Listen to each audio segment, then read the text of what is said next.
In June 2010, I went to Ghana with Episcopal Relief and Development. I'd never been to Africa, and until a few months before I left, I never thought I'd get the chance to go. After an 11-hour flight, we arrived in the capital city of Accra and were met everywhere with signs of excitement about the World Cup. After resting up, our small group of Episcopalians from across the church piled into 2 vans and toured the city. We paid a visit to the Archbishop of West Africa and the Holy Trinity Cathedral. There, we met Dean Jacob Ayibo, the Bishop-elect of the Diocese of Tamale in northern Ghana, and the Executive Director of ADRO, the Anglican Diocesan Development and Relief Organization, which is supported by Episcopal Relief and Development. Dean Jacob was our guide and primary translator for the rest of the trip, and an all-around awesome guy. In Accra, we also met the staff of the African Regional Office of Episcopal Relief and Development and Nets for Life, Gifty, the liaison officer, Vesta, the administrator, Dr. Stephen Zitzi, the Nets for Life technical director, Priscilla and Sam, who lead the work of monitoring and evaluating net use in the 17 countries where Nets for Life is at work.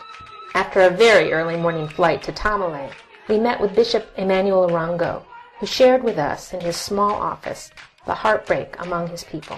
Because of little economic opportunity in the north, young girls leave their families to make their life in the urban south. All too often they return after several years with broken spirits and afflicted with AIDS. These are my daughters, he said. They need opportunities in the north to stay, to work with their mothers, so they won't need to leave. Bishop Orongo described his hope for obtaining machines to extract shea butter to employ more women in producing this extremely valuable commodity. From Tamale, we journeyed 2 hours north to Bolgatanga, near the Burkina Faso border.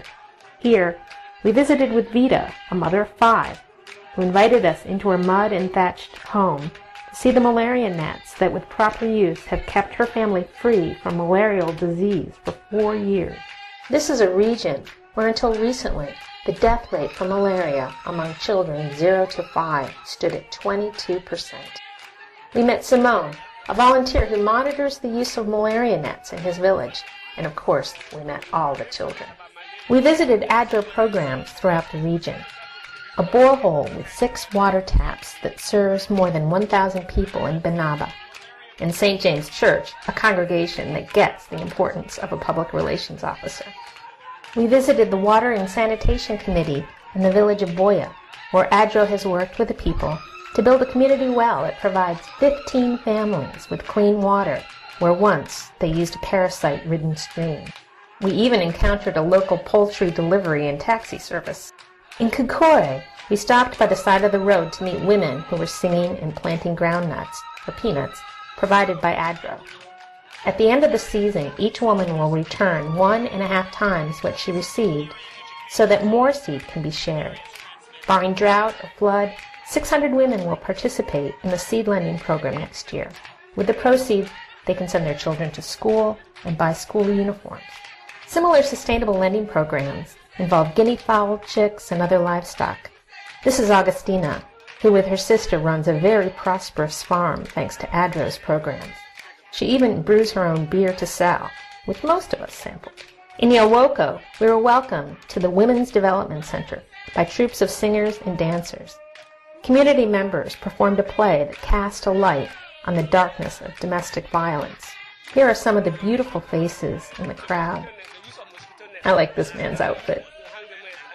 These girls are orphans between the ages of 10 and 20 who have not been to school.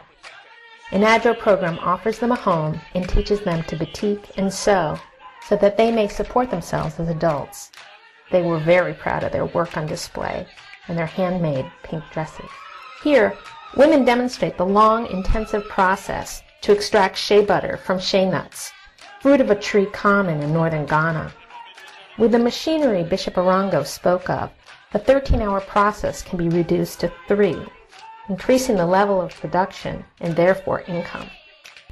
In Teshi, we met Johnny, deaf from childhood because of meningitis. With irresistible enthusiasm, he told of his work at a vocational workshop for the disabled, which is also supported by ADRO.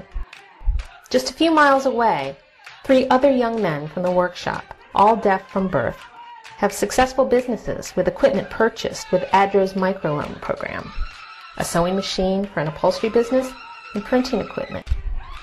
And everywhere there are children. Everywhere beautiful faces, some shy, some bold. It was in Teshi that I encountered one boy, quiet, poised, who waited for us at the edges of the crowd that had gathered outside the vocational workshop. Maybe it's because I'm the mother of 2 sons, but something about this one boy captured my heart. The One campaign that supports the Millennium Development Goals asks us, what can one person do? This one boy, I keep thinking about him. What amazing things could he accomplish? And what can I, as one person, do to help him thrive?